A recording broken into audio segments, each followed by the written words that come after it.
Okay, now for the proof of the behaviour of sin x, cos x and tan x near the origin. I've got a diagram here. These points, you don't need to write any of this down. You can sit back and watch and listen. You won't need to reproduce this proof, but it's handy to understand where it comes from so that it makes sense to you. So I've let x be some acute angle that's sitting in the centre of a circle. OA and OB are both radii, so they're the same length. And the tangent at A, that means this line here that just touches and will meet the circle at right angles, so I've got a right angle there. The tangent at A meets the extension of OB up here at M. So I've got a big right angle triangle here. Alright, now we can use our basic Year 9 and 10 trig to look at this triangle OAM. And we can reason that the tan of x would be, well, let's think opposite over adjacent. So the opposite side is AM over the adjacent side, which we can just label R. Alright, so if we rearrange this so that AM is the subject, we need to multiply both sides by R, so we get R tan x. Alright, what are we going to do with that? Well, let's hold on to that for a moment. Now, we can clearly see which of these areas are bigger. I've got three shapes here. I've got this small triangle, OAB.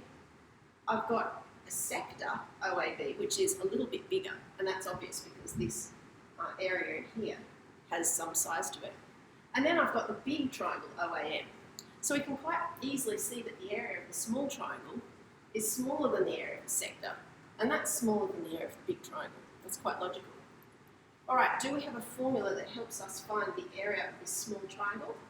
Yes, we do. As long as we're working in radians for x, we say that the area of this is half AB sine C. Now, A and B are these sides, they're both radii. So instead of writing half AB sine C, where C has to be the included angle between the other two, we've got half R times R, so that's half R squared. That sounded a little bit rude, didn't it? Half R squared, and then we have the sine of x. Alright, that has to be smaller than, what's the formula for the area of a sector? It's half R squared x.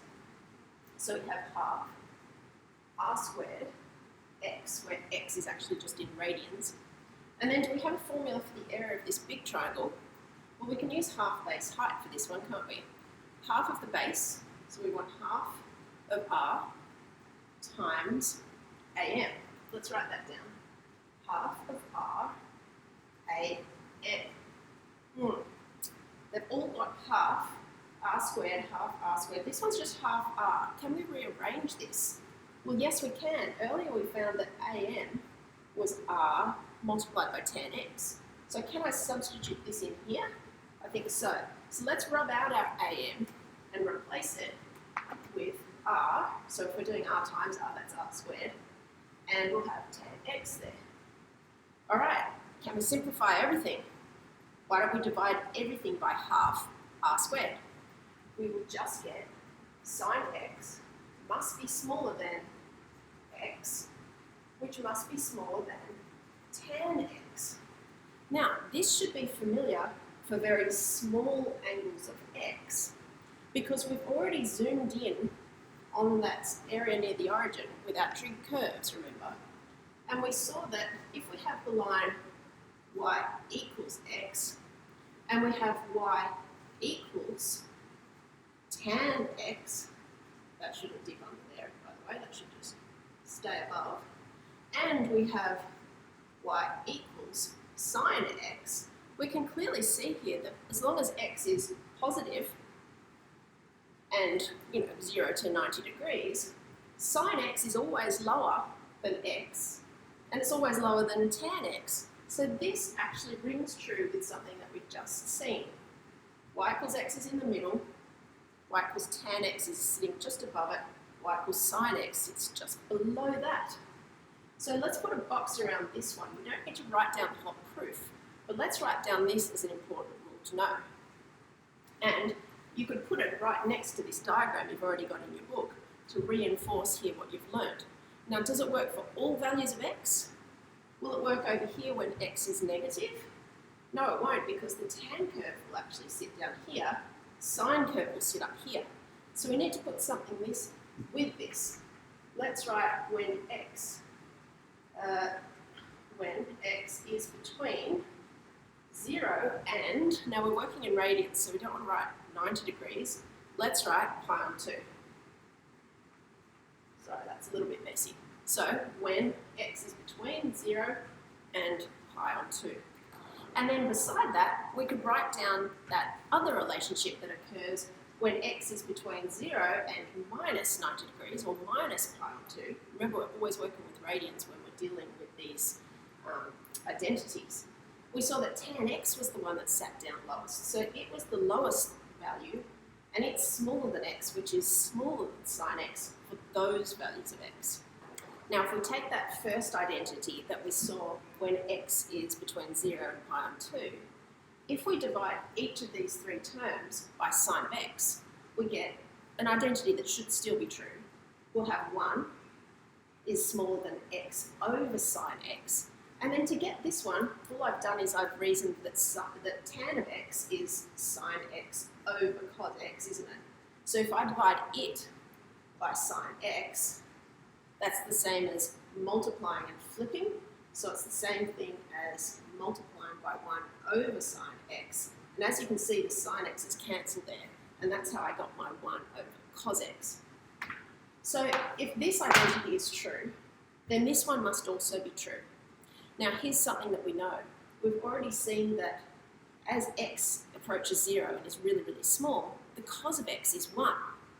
So we can say as x approaches 0, the cos of x approaches 1, and therefore 1 over cos x is also going to approach 1, isn't it?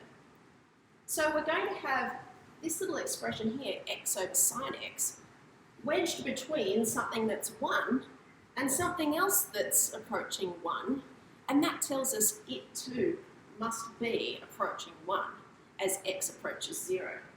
So we can say as x approaches 0, x over sine x approaches 1.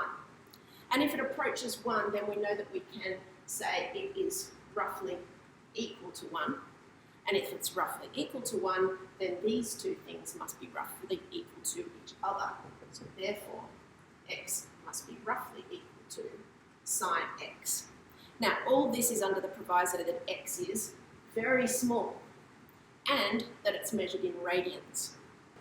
We can also see that we can take an expression like tan x over x, which we haven't actually used as yet, and come up with a way to break it down.